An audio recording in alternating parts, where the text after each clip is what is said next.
आरक्षण को समझने के लिए कुछ चीज़ों का समझना बहुत ज़रूरी है, जैसे कि जनरल क्या है, एससी, एसटी, ओबीसी, ईडब्ल्यूएस।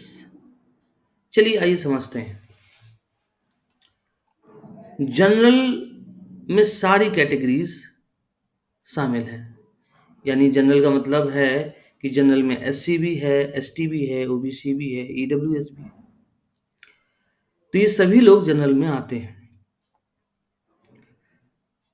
अब आरक्षण जो लागू है वो एससी को 20%, एसटी को 5%, ओबीसी को 27%, ईडब्ल्यूएस को 10%। इस हिसाब से भारत में यह आरक्षण लागू है। अब इस हिसाब से ओबीसी के पास कितने प्रतिशत, मान लीजिए 100 सीटों के लिए कोई वैकेंसी निकलती है, विज्ञप्ति निकलती है, तो उसमें 65% जो सीटें हैं वो डायरेक्टली अप्रोचेबल हैं ओबीसी के लिए, क्योंकि 27% तो उनका आरक्षण है, और 38% जो जनरल वाली सीटें हैं उनमें भी उनका, अगर जो भी ओबीसी कैटेगरी के लोग हैं जिनका कट ऑफ जनरल के कट ऑफ से मैच करेगा, वो ओबीसी से निकल के जनरल कैटेगरी में आ जाएंगे और एक ओबीसी के लिए अपनी जगह खाली कर देंगे। ठीक ऐसे ही एससी और एसटी के लिए भी है। 25% उनका आरक्षण है और 38% जनरल कैटेगरी, जनरल की जो सीटें हैं उनमें उनका अधिकार है, क्योंकि जनरल में तो सभी शामिल हैं।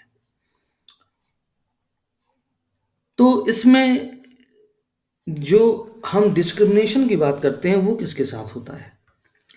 इसमें डिस्क्रिमिनेशन होता है अनरिजर्व कैटेगरी के साथ। अनरिजर्व कैटेगरी के साथ ये भेदभाव होता है, डिस्क्रिमिनेशन होता है। अच्छा, कुछ लोगों का तर्क ये भी है कि भाई उनको ईडब्ल्यूएस का आरक्षण तो मिलता है, तो भेदभाव कैसा, ये भी ले रहे हैं। लेकिन तो उनको एक बात समझनी होगी, और वो ये समझना होगा कि एससी, एसटी, ओबीसी ये आरक्षण जाति के आधार पे है, ना कि आर्थिक आधार पे। जबकि ईडब्ल्यूएस का आरक्षण आर्थिक आधार पे है। अनरिजर्व कैटेगरी का वो व्यक्ति जो गरीब है वो ईडब्ल्यूएस के आरक्षण के तहत आ, आवेदन कर सकता है, लेकिन एक बार आवेदन करने के बाद वो इस कैटेगरी से बाहर हो जाता है, क्योंकि जैसे ही उसको इस आरक्षण के तहत नौकरी मिलती है, वो गरीब नहीं रहता, आर्थिक रूप से कमजोर नहीं रहता, और वो इस आरक्षण से बाहर हो जाता है। जबकि दूसरी तरफ एससी और एसटी, ओबीसी के लिए ये बात लागू नहीं होती है। जो व्यक्ति एससी कैटेगरी में पैदा हुआ, भले ही वो नौकरी पा जाए, सांसद बन जाए, विधायक बन जाए, मुख्यमंत्री बन जाए, वो हमेशा इसी कैटेगरी का लाभ लेता रहेगा आजीवन, और उसके संतति यानी उसकी जनरेशन भी इसका लाभ लेते रहेंगे, भले ही वो आर्थिक रूप से मजबूत हो गए हों तब भी। तो रिजर्वेशन भारत में कैसे लागू है? रिजर्वेशन दो आधार पर लागू है। एक तो जन्म के आधार पर। तो जन्म के आधार पर जो लागू है, एससी, एसटी और ओबीसी इसके अंतर्गत आते हैं, और इनको कुल 52% रिजर्वेशन दिया गया है। किन्हीं किन्हीं राज्यों में तो ये 65% या इससे अधिक भी हो गया है, छत्तीसगढ़ वगैरह में। और एक जो जन्म के आधार पर नहीं है, आर्थिक आधार पर है, वो 10% है अनरिजर्व कैटेगरी के लिए, जिनको लोग सवर्ण कहते हैं। पता नहीं क्यों कहते हैं, आई डोंट नो। तो मेरा कहने का ये तात्पर्य है कि वेदों में वर्ण की व्यवस्था थी, तो वो जन्म के आधार पर ना होके कर्म के आधार पर थी। लेकिन हमारे संविधान में आरक्षण की जो व्यवस्था है या जाति जो डिफाइन की गई है वो बाय बर्थ है, और वो कभी भी बदली नहीं जा सकती। जबकि हमारे वेदों में जो वर्ण बताए गए हैं उनको व्यक्ति अपने गुण और कर्म के आधार पर बदल सकता था।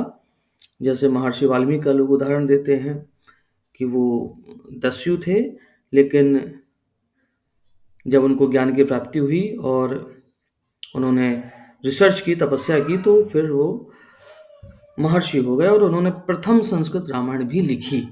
तो जो लोग ये कहते हैं कि शूद्रों को पढ़ने का अधिकार नहीं था, ये उनके मुंह पर एक फैक्ट भी है और उनको ये समझना चाहिए कि यहाँ पर सभी को पढ़ने का अधिकार था। तो एक बात यहाँ से क्लियर हो गई कि जनरल का मतलब होता है SC, ST, OBC, unreserved category, सभी लोग। अच्छा, एक चीज मैं इसमें और कहना चाहूंगा कि जो हमारा ईडब्ल्यूएस वर्ग है, जब वो फॉर्म फिलअप करता है तो हम देखते हैं कि एससी और एसटी को फॉर्म की जो फीस होती है उसमें छूट दी जाती है, विकलांगों को छूट दी जाती है, लेकिन जो वास्तव में आर्थिक रूप से कमजोर वर्ग है ईडब्ल्यूएस, उसको फीस में यानी शुल्क में कोई छूट नहीं दी जाती।